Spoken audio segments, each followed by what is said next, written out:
آقا کریم کا انداز تکلم انتہائی سادہ، عام فہم، سلیس، نکھرا ہوا، شستہ، اور جو اہم چیز ہوتی 3 مرتبہ دہرا کے بیان کرنے کا انداز۔ لیکن اس کے باوجود بھی کسی خارجی سبب سے، کسی وجہ سے، کسی کو اس کی مزید تفصیل چاہیے یا کوئی سمجھ نہیں پایا تو وہ اٹھ کے عرض کرتا رائنا یا رسول اللہ، حضور ہماری رعایت کر دیجیے، یعنی یہ مسئلہ شرعی ہمیں سمجھ میں نہیں آیا یا یہ مسئلہ مزید اس کی تفصیل چاہیے، تو آقا کریم علیہ السلام دوبارہ ارشاد فرما دیتے سے 12 ارشاد کر۔ مکے میں یا بندہ پکا مومن تھا یا پکا کافر تھا، منافقت مکے میں نہیں تھی۔ جب حضور علیہ السلام مدینے میں تشریف لائے تو منافقت کا بھی آغاز ہو گیا، تو وہ بھی حضور کی مجلسوں میں بیٹھتے، اور جب صحابہ پوچھتے رائنا یا رسول اللہ، حضور ہماری رعایت کیجیے، تو وہ بھی اپنی زبان کو تھوڑا سا بل دے کر کے رائنا کو رائی نہ پڑھتے، لینم بِأَلْسِنَتِهِمْ، اپنی زبان کو تھوڑا سا مروڑ کے۔ تو یہ لغت یہود میں گالی تھی، یا رائی عربی میں چرواہے کو کہتے، تو رائینا کا مطلب پھر یہ ہوا۔ تو وہ اس طرح بظاہر وہ مسئلہ پوچھ رہے ہوتے لیکن وہ اندر کا جو خبث تھا اس کا اظہار کر رہے ہوتے۔ حضرت سعد بن معاذ رضی اللہ تعالی عنہ لغت یہود سے واقف تھے۔ آپ یہودیوں کے پاس گئے اور ان لوگوں سے کہا کہ اگر آج کے بعد تم نے میرے رسول کے لیے رائینا کا لفظ بولا تو میں تمہاری گردن کاٹ دوں۔ تو انہوں نے کہا کہ یہ لفظ آپ بھی تو بولتے۔ تو حضرت سعد حضور کی خدمت میں آئے اور دل میں تھا کہ عرض کروں حضور صحابہ کو یہ لفظ کہنے سے روک دیں، کوئی متبادل لفظ دے دیں۔ قبل اس سے کہ یہ آ کے عرض کرتے جبریل پہلے پہنچ گئے تھے کہ یا ایھا الذین آمنوا لا تقولوا رائنا، اے ایمان والو میرے نبی کے لیے رائنا کا لفظ نہیں بولو۔ تمہاری نیت ٹھیک، تمہارا لہجہ اچھا، تمہاری رواں رواں سے عقیدت پھوٹ رہی ہے، تمہاری آنکھیں حیا سے جھکی ہوتی ہیں جب رائنا کہہ رہے ہو، تمہارے دل کشکول بنے ہوتے ہیں جب رائنا کہہ رہے ہوتے ہو، عقیدتوں کے سانچے میں ڈھلے ہوتے ہو تم یہ لفظ بولتے ہوئے، لیکن یہ وہ لفظ ہے جس کے پہلو میں کھڑے ہو کے میرے نبی کی اہانت کا امکان پایا۔ اگرچہ تم اس لفظ کو اچھی نیت سے بھی بولو، دوسرا معنی تمہیں ملحوظ بھی نہ ہو، میں پھر بھی گوارہ نہیں کرتا کہ میرے نبی کے لیے وہ لفظ بولا جائے۔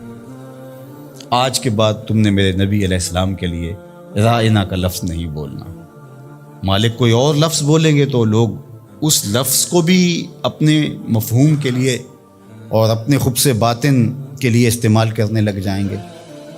تو کہا نہیں، اس کا متبادل ایسا لفظ دے رہا ہوں، قیامت تو آ سکتی ہے، کسی منافق کی بولی نہیں ہو سکتی۔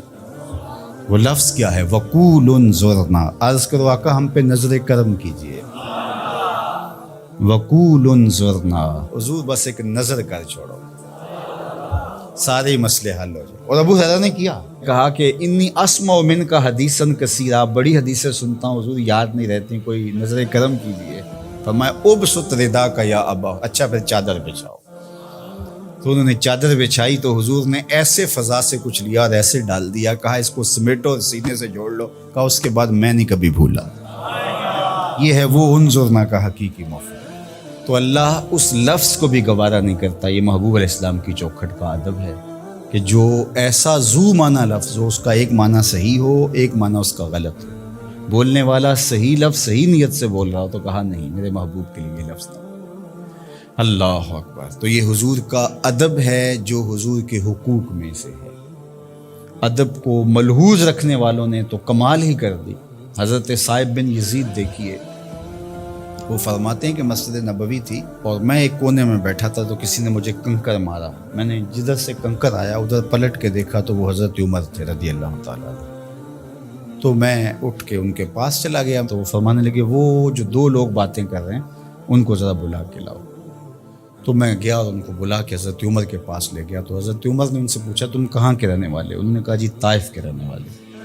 حضرت عمر فرمانے لگے تم اگر اس شہر کے رہنے والے ہوتے میں تمہیں سزا دیتا، تم بلند آواز سے بول رہے ہو، جانتے نہیں یہ مسجد رسول اللہ کی ادب سکھایا، تمہاری آواز بھی اونچی نہیں ہونی چاہیے۔ اور یہ حضور کی حیات طیبہ میں بھی اور روضہ رسول پر بھی یہ ادب امت کے اوپر لازم ہے۔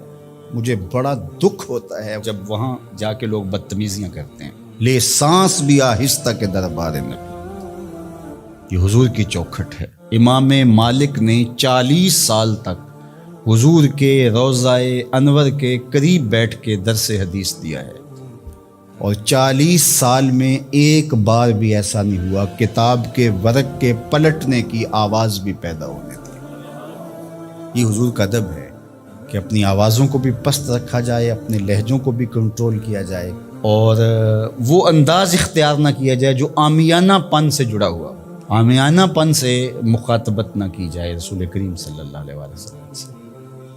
یہاں لفظ بھی تولنے پڑتے ہیں۔